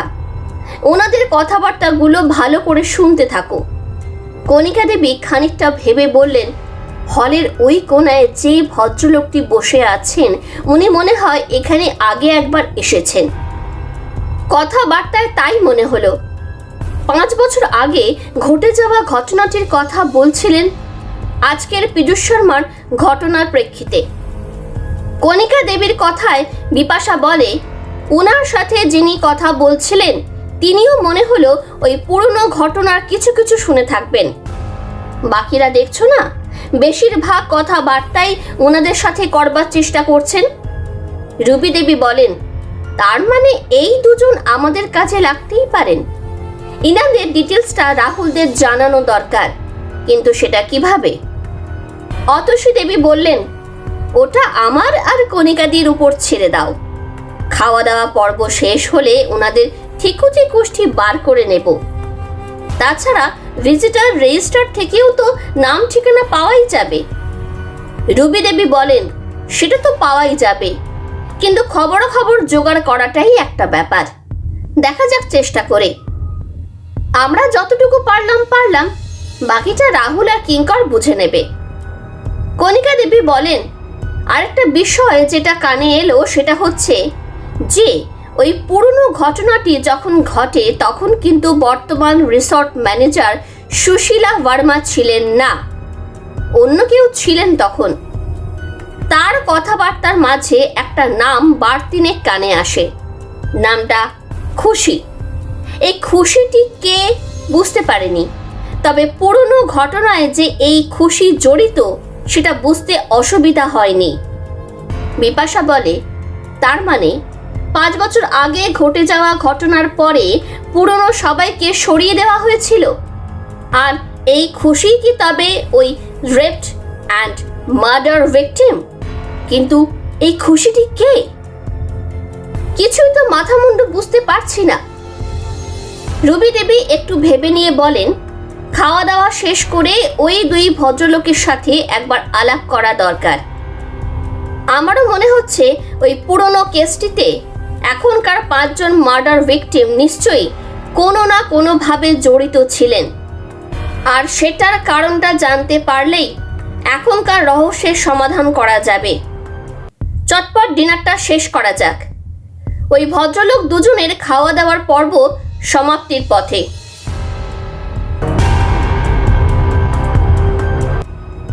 রাত তখন 10:30। বোর্ডাররা ততক্ষণে যে যার রুমে চলে গেছেন। রিসর্ট ম্যানেজার সুশীলা বর্মা সহ রিসর্টের বাকি কর্মচারীরা জিজ্ঞাসাবাদ পর্বের জন্য ওই ডাইনিং হলে একত্রিত হয়েছেন। সবার মধ্যে একটা আতঙ্ক, দুশ্চিন্তার ছাপ স্পষ্ট, বিশেষ করে পীযূষ শর্মা এবং অঞ্জলি শর্মার হত্যাকাণ্ডের পর। ওই রিসর্ট সাথে নিজেদের ভবিষ্যৎ নিয়ে সবাই একটা অনিশ্চয়তায় ভুগছিলেন। আগামী দিনে যে কি হতে পারে সেটা ভেবেই চরমতম পরিণতির সম্ভাবনাটিকে নিয়ে নিজেদের মধ্যে চাপা গলায় আলোচনা করছিলেন তারা। প্রাথমিক জিজ্ঞাসাবাদ পর্বটি শুরু করেন কিশোর শর্মা কিঙ্করকে সাথে নিয়ে। সুশীলা বর্মা রিসর্টের ম্যানেজার। ইতিমধ্যে রিসর্টে কর্মরত প্রত্যেকটি কর্মচারীর নাম, ঠিকানা এবং অন্যান্য বৃত্তান্ত নিম্নলিখিতভাবে দিয়ে দিয়েছিলেন পুলিশ ইনচার্জ কিশোর শর্মাকে। মোট 10 জনের নাম সম্বলিত লিস্টিতে একবার চোখ বুলিয়ে রাহুল মোট 3 জনের জিজ্ঞাসাবাদ পর্বে ব্যক্তিগতভাবে থাকবে বলে জানায়। তাই কিশোরবাবু ওই 3 জনকে বাদ দিয়ে বাকি 7 জনের জিজ্ঞাসাবাদ একে একে শুরু করেন। ইতিমধ্যে রাহুল বেরিয়ে পড়ে সবার অলক্ষ্যেই একটি বিশেষ নৈশ অভিযানে। কণিকা দেবী, বিপাশা, রুবি দেবী ও অতসী দেবীর সাথে কথা বলে সেদিন সকাল থেকে যা যা ঘটেছে তার একটি সংক্ষিপ্ত বিবরণ রাহুল পেয়ে গিয়েছিল। কিঙ্কর ও কিশোরবাবুও তাদের সারা দিনের অভিজ্ঞতা জানায় রাহুলকে। অতসী দেবী যে আংটিটি পেয়েছিলেন সেটা দেখার পর রাহুল জামশেদপুরের সুভাষ গুপ্তার সাথে বেশ কিছুক্ষণ ফোনে কথা বলে এবং তারপর বেরিয়ে পড়ে এই নৈশ অভিযানের জন্য। সাথে একজন সাদা পোশাকের পুলিশ কর্মচারী। রিসর্টের বাকি কর্মচারীরা যখন জিজ্ঞাসাবাদের জন্য ডাইনিং হলে ব্যস্ত, সেই সুযোগে রাহুল পৌঁছে যায় রিসর্টের একদম পেছনে সেই গেটটির কাছে যেখান দিয়ে পাহাড়ি টিলাটি উঠে গেছে। টর্চের আলো জ্বালিয়ে টিলাটিতে উঠতে থাকে সে। পুলিশ সঙ্গীটিকে ওই টিলাটির মুখে পাহারায় রেখে রাহুল পৌঁছে যায় সেই জায়গায় যেখান থেকে রাস্তাটি 2টি ভাগে ভাগ হয়ে গেছে। একটি উপরের দিকে উঠে গেছে, অপরটি নিচের দিকে। চারদিকটিতে চোখ বুলিয়ে রাহুল নিচের দিকে নেমে যাওয়া রাস্তাটি ধরে। খানিকটা যাওয়ার পর রাহুল কয়েকটি ছোট ছোট ঘর লক্ষ্য করে। রাস্তার ধারের ঘরগুলিতে তখন কোনো আলোর চিহ্ন খুঁজে পায় না সে। খানিকটা দাঁড়িয়ে চারদিকটাতে একবার আলো ফেলে বোঝবার চেষ্টা করে ধারে কাছে কেউ তাকে লক্ষ্য করছে কিনা। তারপর আরও খানিকটা এগিয়ে এসে সে দাঁড়ায় একটি ঘরের সামনে। ঘরের দরজায় তালা ঝুলছিল। দরজার পাশে বন্ধ জানলার কাঁচে চোখ রাখে রাহুল। অন্ধকারে খুব একটা ভালো দেখা যাচ্ছিল না। টর্চের আলোতে এইটুকু বুঝতে পারে রাহুল যে ঘরটিতে খানিক আগেও কেউ না কেউ ছিলেন। খাটের উপর ছেড়ে রাখা নৈশ পোশাকটি দেখে রাহুল বুঝে নেয় যে ঘরটি কোনো মহিলাই ব্যবহার করেন। মনে মনে আশ্বস্ত হয় সে। ঘরটি চিনতে তাহলে তার ভুল হয়নি। পকেট থেকে বিকাশ বাবুর দেওয়া ইউনিভার্সাল চাবিটি বার করে রাহুল। চারদিকটাতে আবার চোখ বুলিয়ে নিয়ে তালাটি খুলবার চেষ্টা করে সে।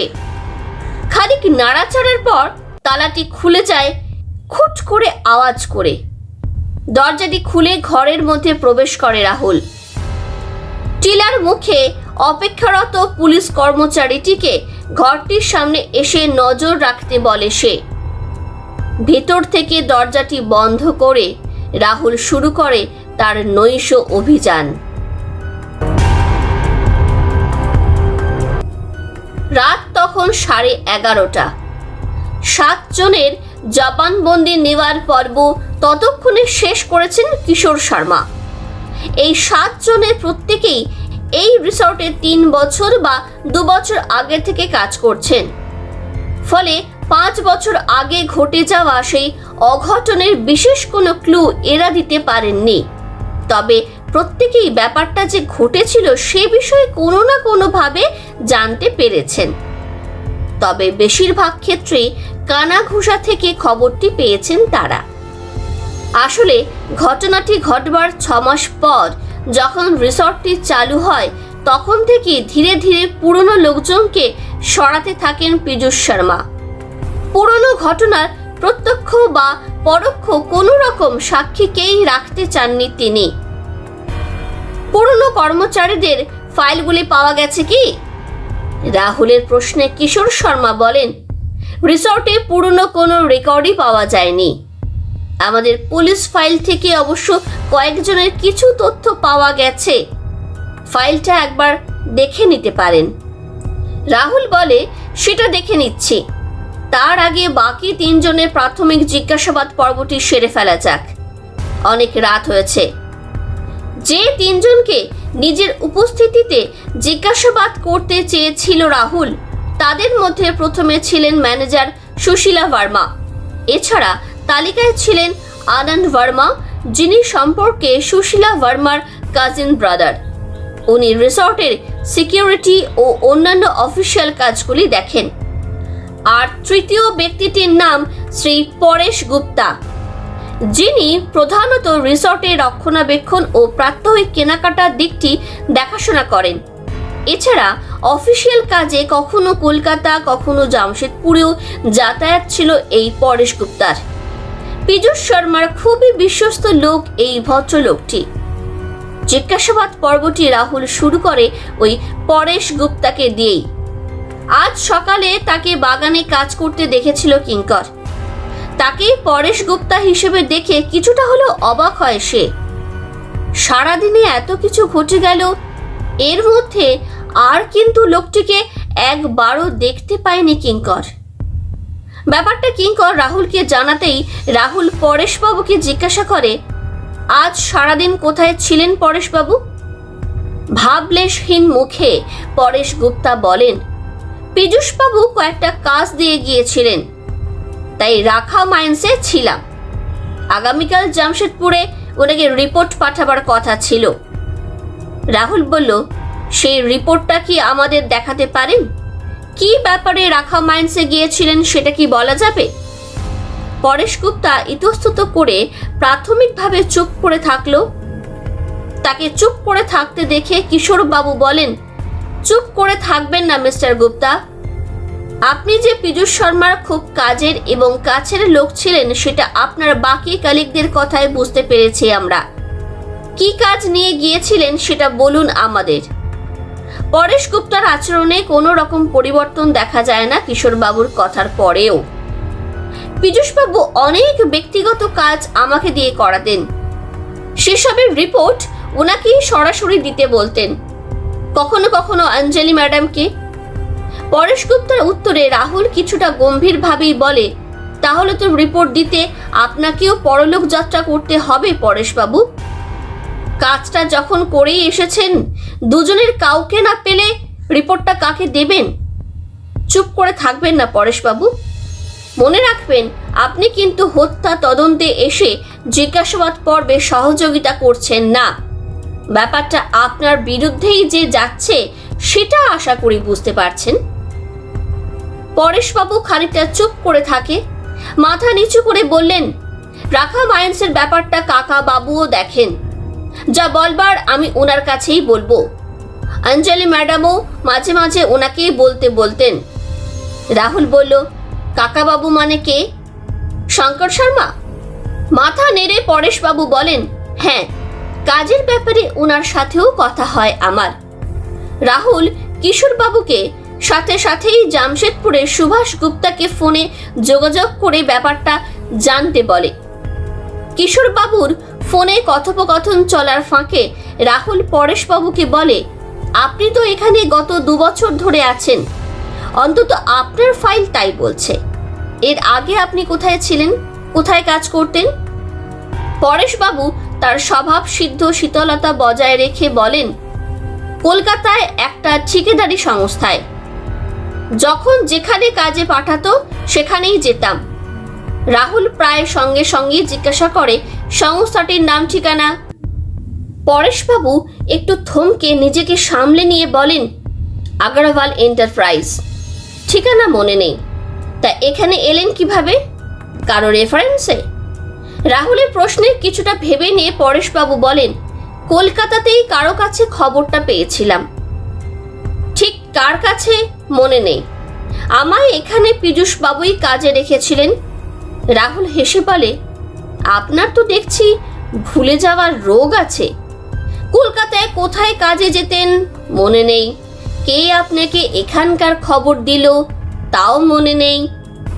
পরেশবাবু বলেন, ধর্মতলা চত্বরে অফিস ছিল, ঠিকানাটা ভুলে গেছি, তবে কে এখানকার খবরটা দিয়েছিল সেটা কিন্তু সত্যিই মনে নেই। ইতিমধ্যে কিশোরবাবু ফোনে সুভাষবাবুর সাথে কথা সেরে রাহুলকে বলেন, শঙ্করবাবু এবং পীযূষবাবুর স্ত্রী স্নেহা দেবীকে নিয়ে কাল সকালে সুভাষবাবু আসছেন। উনি বললেন এ ব্যাপারে আপনার সাথে খানিক বাদে ফোন করবেন। রাহুল বলল, বেশ, কালই না হয় শঙ্করবাবুর সামনে কথা হবে। কি বলেন পরেশবাবু? আজ রাত্রিটুকু একটু ভালো করে ভেবে নিন, ভুলে যাওয়া কোনো কিছু মনে পড়ে কিনা দেখুন। মাথা নিচু করে শান্তভাবে ডাইনিং হল থেকে বেরিয়ে গেলেন পরেশবাবু।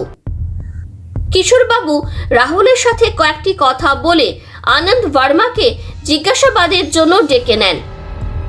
ঘড়িতে তখন রাত 12টা বাজতে মিনিট কয়েক বাকি। সময়টা দেখে রাহুল ম্যানেজার সুশীলা বর্মাকেও একই সাথে ডেকে নিতে বলে কিশোরবাবুকে। ভাই বোনের জিজ্ঞাসাবাদ প্রাথমিকভাবে একই সাথে শুরু হোক, পরে প্রয়োজন অনুযায়ী আলাদা ডাকা যাবে। রাহুলের কথা মতন সুশীলা ম্যাডামকেও ডেকে নেন কিশোরবাবু।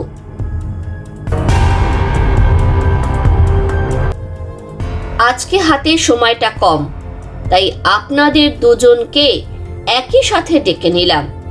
কয়েকটা প্রাথমিক প্রশ্নের উত্তর দরকার, ভেবেচিন্তে দেবেন। রাহুলের কথায় সম্মতিসূচক মাথা নাড়লেন দুজনেই। রাহুল বলে, রেকর্ড অনুযায়ী সুশীলা ম্যাডাম এখানে এসেছেন প্রায় 3 বছর আগে, আর আনন্দ বাবু তার 6 মাস পরে। তা দুজনেই কি ওই পীযূষবাবুর কথায় এখানে কাজে লাগেন? ওনাকে চিনলেন কিভাবে? সেভাবে পীযূষবাবুকে আমি চিনতাম না, কাজ খুঁজছিলাম। এখানে লোক নিচ্ছে শুনে একদিন পীযূষ বাবুর সাথে দেখা করি। উনি মাসখানেক পর আমাকে ডেকে পাঠান। তখন ওনার কাকা শঙ্কর বাবু ছিলেন। আমার চাকরিটা হয়ে যায়। সুশীলা ম্যাডামের কথায় রাহুল বলে, আর আনন্দ বাবু, আপনি কিভাবে এলেন এখানে? আনন্দ বাবু বলেন, আমাকে দিদি জানিয়েছিলেন যে এখানে লোক নিচ্ছে, তাই চলে আসি এখানে কাজের খোঁজে। অঞ্জলি শর্মা ম্যাডাম আমাকে এখানে চাকরি দেন। পরে অবশ্য পীযূষ বাবু আর শঙ্কর বাবুর সাথেও আলাপ হয়ে যায় কাজের সূত্রে। এবার কিশোর বাবু বলেন, তার মানে আপনি আর পরেশ গুপ্তা মোটামুটি একই সময়ে জয়েন করেন। তা আপনি কি ওনাকে চিনতেন না এখানে এসে আলাপ? আনন্দ বাবু বলেন, আমার এখানে এসে ওনার সাথে পরিচয় হয়। রাহুল খানিকটা ভেবে নিয়ে বলে, আপনার এখানে কোনো সিসিটিভি ফুটেজ পাওয়া যাবে না, তাই তো? উত্তরটা দিলেন সুশীলা ম্যাডাম। একেবারে গেটের মুখে একটা মাত্র ক্যামেরা কাজ করে, সেটার ফুটেজ গত 7 দিনের পাওয়া যাবে। বাকিটা ডিলিট হয়ে গেছে অটোমেটিক্যালি। এছাড়া সবকটা ক্যামেরাই খারাপ। পীযূষ বাবুকে অনেকবার বলেছি। কিশোর বাবু সাথে সাথে বলেন, সেটা তো আমাকে আগে বলেননি সুশীলা ম্যাডাম যে একটা ক্যামেরা সচল আছে। ফুটেজটা একবার দেখাবেন আমাদের। সুশীলা ম্যাডাম বলেন, আসলে হঠাৎ করে পীযূষ বাবুর ঘটনাটি ঘটে যাওয়ায় খেয়াল ছিল না আমার। আপনি কাল সকালেই পেয়ে যাবেন। 15th অনওয়ার্ডস ফুটেজ আজ রাত্রেই রেডি করে রাখবো। এবার রাহুল জিজ্ঞাসা করে, এখানে বছর 5 আগে একটি ঘটনা ঘটে, সে ব্যাপারে আপনারা কতটা কি জানেন বলবেন। সুশীলা বর্মা ও আনন্দ বর্মা নিজেদের মধ্যে দৃষ্টি বিনিময় করেন। তারপর সুশীলা দেবী উত্তর দেন, সত্যি মিথ্যা জানি না, লোক মুখে শোনা কথায় নির্ভরও করিনি, তাই সঠিকভাবে বলতে পারবো না কি হয়েছিল। তাছাড়া ঘটনাটি ঘটার 2 বছর পর আমি এখানে আসি। ততদিনে ঠিক কি হয়েছিল বলবার মতন পুরনো কোনো লোকও ছিল না। রাহুল একটু ভেবে বলল, আনন্দবাবুর উত্তরটাও একই রকম হবে, তাই আলাদা করে আপনাকে কিছু জিজ্ঞাসা করব না এ বিষয়। তবে এই রিসর্টে ঘর ভাড়া ছাড়া আর যে সমস্ত কারবার চলে সে ব্যাপারে নিশ্চয়ই আপনারা বলতে পারবেন। আমাদের কাছে এখানকার আর রাখা মাইন্সের রিসর্টের ব্যাপারে বেশ কয়েকটা রিপোর্ট আছে। রাহুলের প্রশ্নে দুজনেই খানিক চুপ করে থাকেন। তারপর সুশীলা ম্যাডাম বলেন, এই ব্যাপারে আপনারা ওই শঙ্কর বাবুকেই জিজ্ঞাসা করে নেবেন। আমরা এখানে চাকরি করি, তাই ওনাদের নির্দেশ পালন ছাড়া আমাদের নিজস্ব কোনো ভূমিকা বা উদ্দেশ্য নেই। কিশোর বাবু বলেন, অপকর্মে সামিল হওয়াটাও কিন্তু একটা অপরাধ। যা বলবেন ভেবে বলবেন। কাল শঙ্কর বাবু যদি যাবতীয় অপকর্মের দায় আপনাদের চাপিয়ে দেয়, তখন আশা করি সত্যিটা বেরিয়ে আসবে। এবার উত্তরটা দিলেন আনন্দ বাবু। সেরকম কোনো ঘটনা ঘটলে তখন অবশ্যই সত্যিটা আপনারা জানতে পারবেন। তবে অপকর্মের দায় আমাদের উপর আসলে আমরাও চুপ থাকবো না। রাহুল হেসে বলে, তার মানে অপকর্ম যে হয় এখানে সেটা আপনি স্বীকার করে নিলেন আনন্দবাবু। এবার সেটার দায় কার সেটা কাল ঠিক করা যাবে। আপাতত আপনি যেতে পারেন। ফুটেজটার ব্যবস্থা করে ফেললে কাজের সুবিধা হবে। আর সুশীলা ম্যাডামের সাথে আমার আরো কয়েকটি কাজ আছে যেটা আজই করে ফেলতে চাই। আমাদের আরো মিনিট 10 সময় লাগবে। সুশীলা ম্যাডামের সাথে দৃষ্টি বিনিময় করে আনন্দবাবু ডাইনিং হল থেকে বেরিয়ে যান। উনি যে যথেষ্টই চিন্তিত এবং উদ্বিগ্ন বর্তমান পরিস্থিতিতে সেটা তার চোখ মুখের চেহারাই বলে দিচ্ছিল।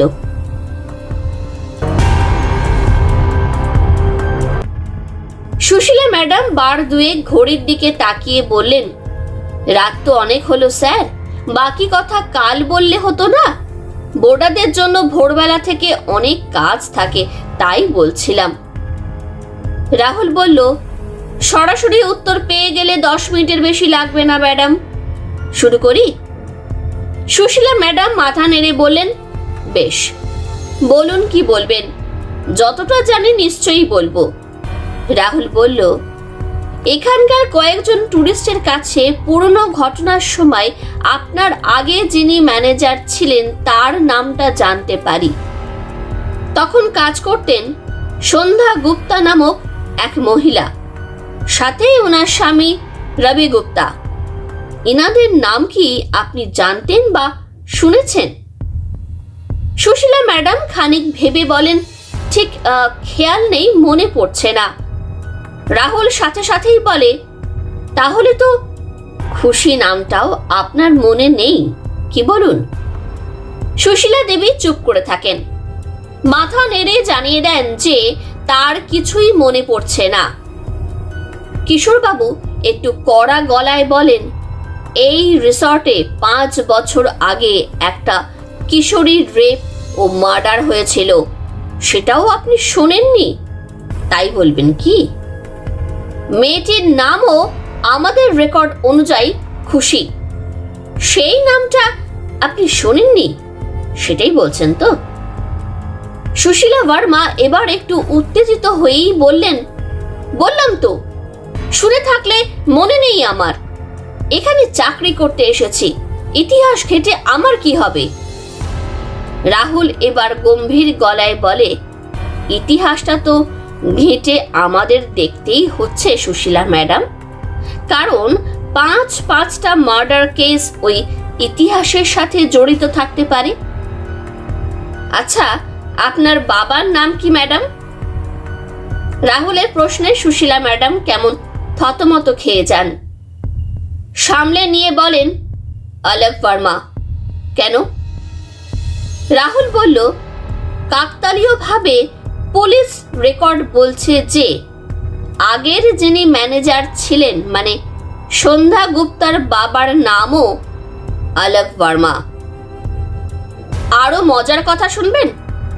জামশেদপুরবাসী মৃত পীযূষ শর্মা স্ত্রী স্নেহা শর্মা, যিনি কাল এখানে আসছেন তার খুড়শ্বশুর শঙ্কর শর্মাকে নিয়ে, তার বাবার নামও শুনলাম অলোক বর্মা। কি আশ্চর্য, তাই না? যদি এই অলোক বর্মা লোকটি একই ব্যক্তি হন, তবে ইতিহাসটা তো পোস্টমর্টম করতেই হবে সুশীলা দেবী। সুশীলা ম্যাডাম মাথা নিচু করে চুপ করে থাকেন। কিশোরবাবু বলেন, আপনার কি কিছুই বলবার নেই ম্যাডাম? সুশীলা ম্যাডাম মাথা নিচু করেই জবাব দেন, না। আমি কি বলবো? যা বলার তো আপনারাই বলবেন। আমি যেতে পারি? রাহুলের সাথে দৃষ্টি বিনিময় করে কিশোরবাবু বলেন, বেশ, কাল সকালেই না হয় আবার শুরু করা যাবে। শুভরাত্রি।